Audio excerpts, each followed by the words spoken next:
Living up to the looks of Blade Runner, Ridley Scott's 1982 science fiction classic, was stressful for Renee April. She began designing costumes for Blade Runner 2049, the sequel starring Ryan Gosling, with the bar already set pretty high, she said. Over-the-top suits, slashed stockings and other fashions that mixed punk and noir had made Scott's hyper-futuristic world unmistakable. "You have no idea how many sketches I did of crazy stuff in the beginning," April says from her home in Montreal. But in the end, the 2049 director, Denis Villeneuve, wanted these characters brought back down to earth 3 decades later. The atmosphere of the original film, starring Harrison Ford as the troubled hunter of android replicants, was dark, ominous, always raining, but this world is brutal, she says. It's snowing, freezing, pollution everywhere. There is no fashion. We had to be humble. But not too humble. Some flamboyant characters do make their way into the film, which is due out on the 6th of October. And April, a big fan herself, slipped in plenty of nods to the original, a transparent raincoat here, a practically nude android there. It's still science fiction, after all. Officer K. Ryan Gosling as Officer K in his ever-present coat Rex. It's not difficult to spot the rugged protagonist of 2049. As Officer K of the future Los Angeles Police Department, Gosling is almost never seen without a seemingly leather, fur-lined coat that looks as if it came from a line of dystopian trenches designed by Brooks Brothers. In actuality, it was made of a cotton fabric laminated before construction, so the rain would not kill it, April says, then painted over to add time and texture.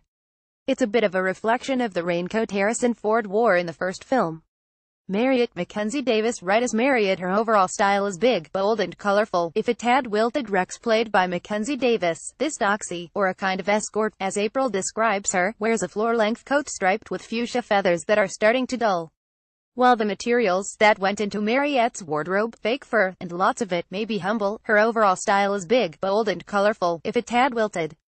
Her black pom-pom of a hat is wild and unkempt. She's probably the character where you can see the most affinity between the films, April says. Mariette recalls Pre, the replicant, played by Daryl Hannah in 1982, with her fake fur, punkish look. The oversized hat and coat are just another reflection of that world, everybody hiding themselves, she adds. They wear big masks, big colors to hide their faces. The sleeves are long and hide the hands. I don't know, maybe it's a reflection on our world today. Joy Ana de Armas changes her looks about 25 times in the movie Rex. Joy, played by Ana de Armas, can be many things, whatever is your fancy, she says.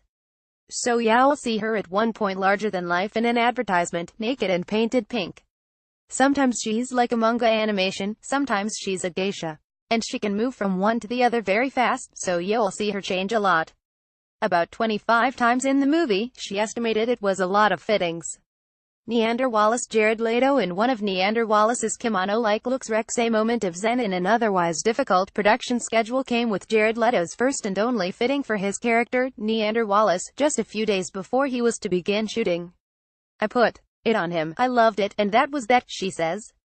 For Wallace, the reclusive genius and father of the replicants, she drew from the style of another technological innovator. Wallace doesn't go out, so I wanted a sort of pajama uniform, something he could have 50 of hanging in his closet, a bit like Steve Jobs and his black turtleneck. Wallace's kimono-like robes were inspired by the sets that make up his home, she said. Wait till you see it. It's so empty, so zen. Just light in the space. I couldn't do anything more. Love's clothes are initially slick with clean lines. Rex loves Sylvia Hooks as Wallace's right hand, as April put it. She goes after the things he wants, so she has some very slick costumes at the beginning, all off-white suits with clean lines. They give the impression of purity. When the world is so gray and dirty, she is like an angel. But as the story progresses and Love's composure melts, her tightly tailored clothes begin to unravel and shades of gray work their way into her wardrobe.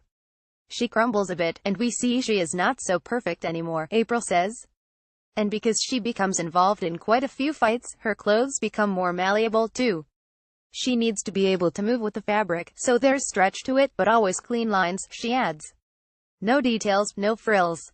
As I said, you have to be humble. Sometimes you need a mock turtleneck and nothing else. Blade Runner 2049 is on general release on the 6th of October. Copyright New York Times. More about Blade Runner 2049. Ryan Gosling, reuse content.